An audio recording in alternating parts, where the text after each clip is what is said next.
मुनय सर्वे सूतम पौराणिकम खलु।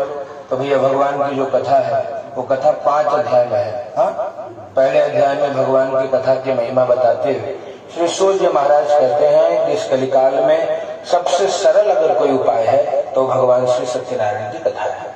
क्यों? बाकी जो भी व्रत है बहुत बड़े व्रत है, समय बहुत अधिक लगता है, धन खर्च होता है, तन मन धन तीनों की आवश्यकता पड़ती है बाकी यज्ञ को पूर्ण करने के लिए। चाहे वो आप राम कथा करो तो 9 दिन आपको बैठना पड़ेगा, 9 दिन का नियम है।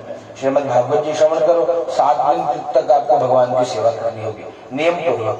पर इस कलिकाल में कहते हैं व्यक्ति का सामर्थ्य इतना नहीं है। हाँ, तो इसलिए सबसे सरल उपाय अगर कुछ है तो भगवान श्री सत्यनारायण की कथा है। कहा भगवान की कथा करने से सब मिल जाता है। धन धान्य प्रवर्धनम, अगर कोई धनहीन है भगवान उसको धनवान बना देते हैं, जो धान्यहीन है भगवान उसके लिए धान्य की व्यवस्था करते हैं।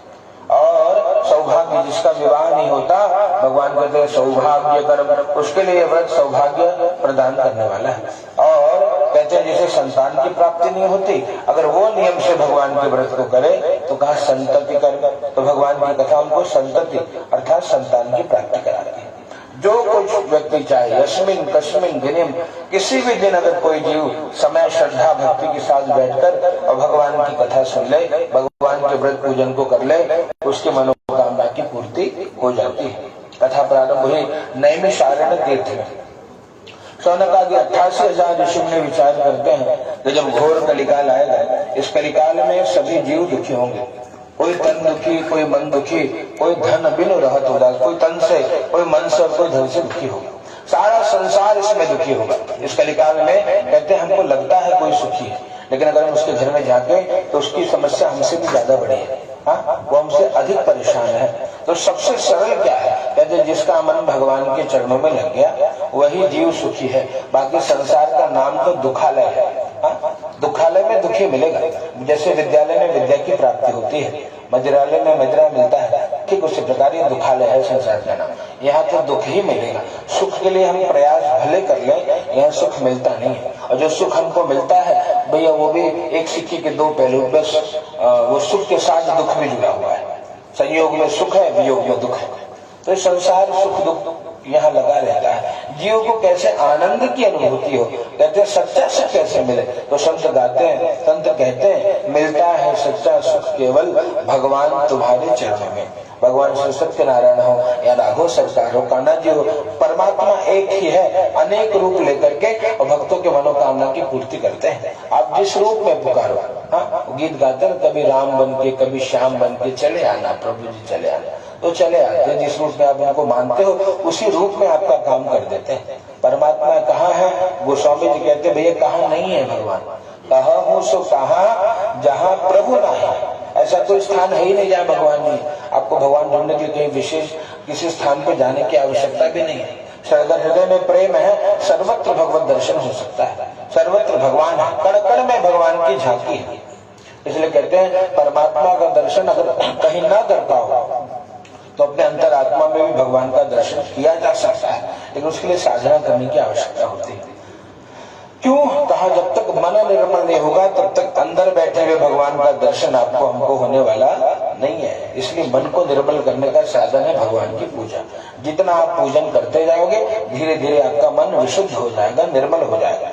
और निर्मल मन हो तो रघुनायक शबरी के घर जाता है। फिर आपको भगवान के घर नहीं जाना, भगवान तो आपके लिए आने को तैयार है। कब? जब आपका मन निर्मल हो जाएगा।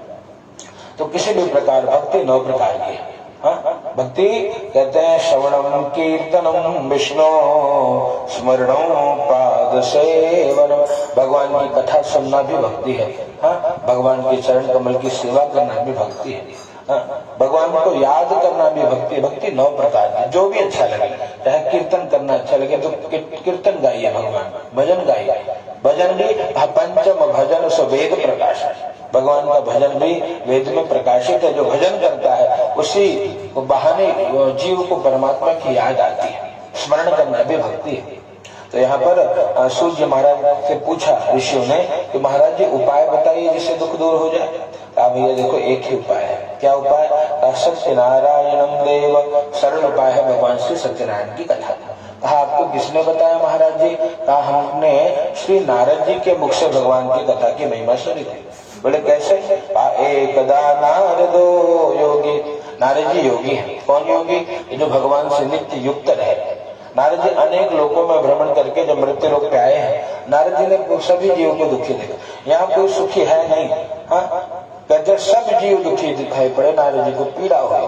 भगवान के पास जाकर के पूछा कि प्रभु एक मन में प्रश्न है। भगवान का दर्शन किया। सत्यनारायणम देव शुक्लवर्णो चतुर्भुजम, चार भुजाधारी भगवान, हाथ में शंख है, चक्र है, गदा है, पद्म है और वनमाला से विभूषित परमात्मा का दर्शन किया और भगवान की स्तुति गान करी कि नमो वाम मनसातीत रूपाय अनंत शक्तये आदि मध्यांत हीनाय निर्गुणाय गुणात्मने।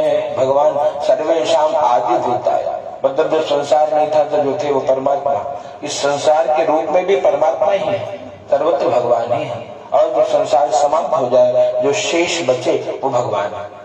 परमात्मा, संसार का विनाश होता है, परमात्मा का न जन्म हुआ न परमात्मा की मृत्यु है। आदि मध्य अंत से परे है भगवान। ठीक उसी प्रकार ये शरीर जन्म लिया था, ये शरीर बढ़ रहा है, ये शरीर बूढ़ा हो जाएगा और ये शरीर अंत में मिट्टी में मिल जाएगा। ये शरीर का काम है, हम तो वैसे के वैसे ही है। आत्मा न जन्म लेती है, आत्मा न मरती है। तो यही श्रीमद् कहा, यही श्रीमद् भागवत का मुख्य ज्ञान है। परीक्षित जी महाराज को यही बताया कि तुम तो राजन मर्ष्येति पशु बुद्धि इमाम जही। सुखदेव जी पूरे 12 स्कंद कहते हैं, श्रीमद् भागवत की संपूर्ण कथा सुनाने के बाद कहते हैं उनको कि भैया तुम तो राजन मर्ष्येति, क्या आप मरोगे? ये पशु बुद्धि इसको छोड़ दो। क्यों? ये जीवात्मा न पैदा हुई, न इसका जन्म हुआ, न इसकी मृत्यु होगी। शरीर जन्म लिया था, एक दिन मरेगा अवश्य। और कब मरेगा कोई भरोसा नहीं। तो किया क्या जाए? हर सांस सांस में भगवान का भजन प्रारंभ करिए। श्वास श्वास में हरि भजो वृथा श्वास जन खोए।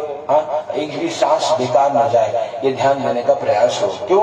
न जाने इस श्वास की आवन हो या न हो। रात्रि को जीव पड़ा है, पड़ा रह जाता है। प्रातः काल पता लगा देह यही पड़ी रह गई, आत्मा निकल गई। इसलिए जब तक ये शरीर हमको मिला है तब तक हम भगवान का भजन करें। नारद जी ने ये सूत्र बताया। जब नारद जी से सूत्र शिशु जी ने सुना, आनंद होकर यही बात उन्होंने शौनकादि ऋषियों को बताई कि नारद जी ने 4 प्रश्न किया है भगवान से कि प्रभु सत्यनारायण व्रत तो ठीक है, लेकिन किम फलम किम विधानम च। भगवान ने बताया भैया जो चाहो वो मिल जाएगा। विधान क्या है? अपनी शक्ति के अनुसार भगवान की सेवा होती है। सामर्थ्य में तो 50,000 के फूल चढ़ा दो भगवान को। आपने देखा होगा कहीं श्रृंगार में, जितना श्रृंगार तो आप जानते हैं, जितना करें उतना कम है। मेकअप महिलाओं को भी देख लीजिए, आप उसमें शुरू होता है, कोई लिमिट नहीं, अनलिमिटेड है। पूरा घर बेच के भी श्रृंगार करो वो कम पड़े। ऐसे भगवान का श्रृंगार करो तो जितनी सामर्थ्य उतना श्रृंगार करो, उतनी सेवा। न कुछ हो तो कहते हैं केवल मांग में सिंदूर हो तो वो सबसे बड़ा श्रृंगार है महिलाओं के लिए। ठीक उसी प्रकार भगवान के लिए तुलसी दल भी अर्पित करिए, परमात्मा रीत जाते हैं। वस्त्र पे तिलक हो, भगवान को तुलसी चढ़ा दीजिए। अगर आप गणपति उपासक है तो दुर्वा चढ़ाइए, माँ के उपासक है रक्त पुष्प चढ़ाइए।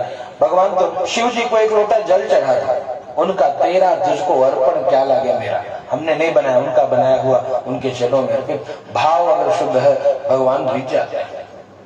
किम फलम किम विधानम च कृतम, कब करें? कहा महाराज नारद जी ने पूछा भगवान से कब करना चाहिए व्रत को।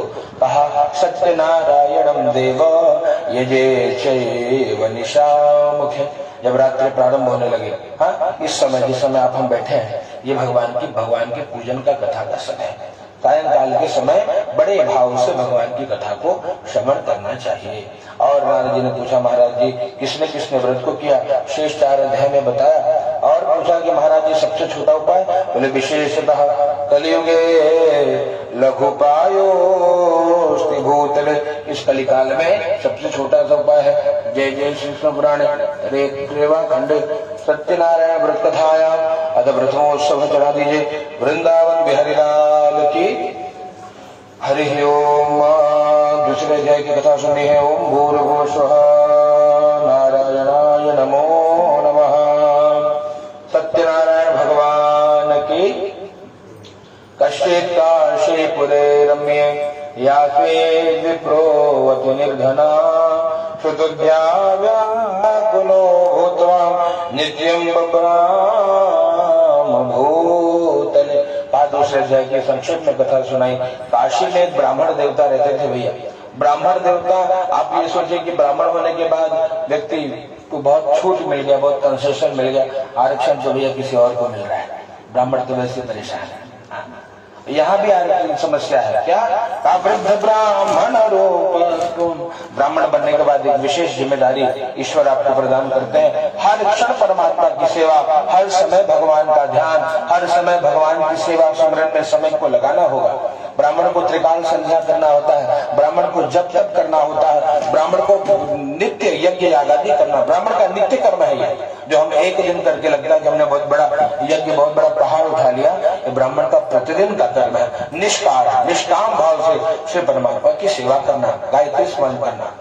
ब्राह्मण देवता के जीवन में भी दुख है। अगर कुछ गलत हो, परमात्मा कहते हैं सभी को दंड प्रदान। वहाँ न्याय पद्धति सबके लिए एक जैसी है। जो जैसा कर्म करता है वैसा फल मिलता है।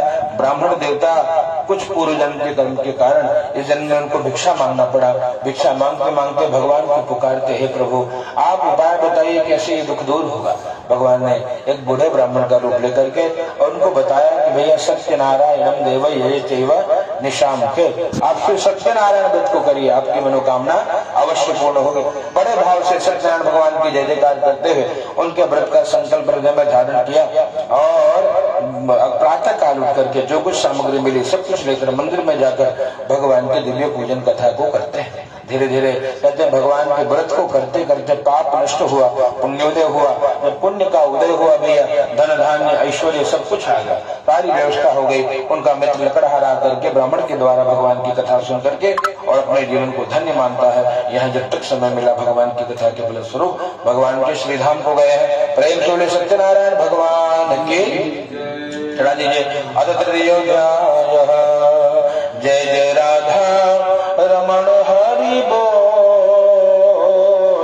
जय जय राधा रमण हरि बोल, जय जय राधा रमण हरि बोल, जय जय राधा रमण हरि बोल, जय जय राधा रमण हरि बोल, जय जय राधा रमण हरि बोल, जय जय राधा रमण हरि बोल, जय जय राधा रमण हरि बोल। राधा रमण सरकार की। तीसरे अध्याय की कथा। एक राजा कहते एक आसे उल्का मुखो नाम निपश्यासीन महामति भार्या तस्य प्रमुग्धा च सरोजवदना सती। एक राजा की कथा है। संतान की प्राप्ति के लिए भद्रशिला नदी के किनारे अपने धर्म पत्नी के साथ जो धर्माचरण करने वाली है उनके साथ भगवान श्री सत्यनारायण के व्रत को कर रहे थे। वहां पर साधु नाम का बनी आया, पूछा कि मरुथम कुरुषे राजन भक्ति युक्तेन चेतसा, भक्ति युक्तेन चेत। इतने भाव से राजा कर क्या रहे हो?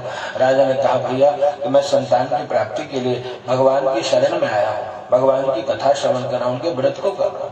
बोले क्या इससे प्राप्त होगा? बोले अगर आपको भरोसा है परमात्मा पे भगवान सब कुछ लेंगे, आपको भी मिलेगा।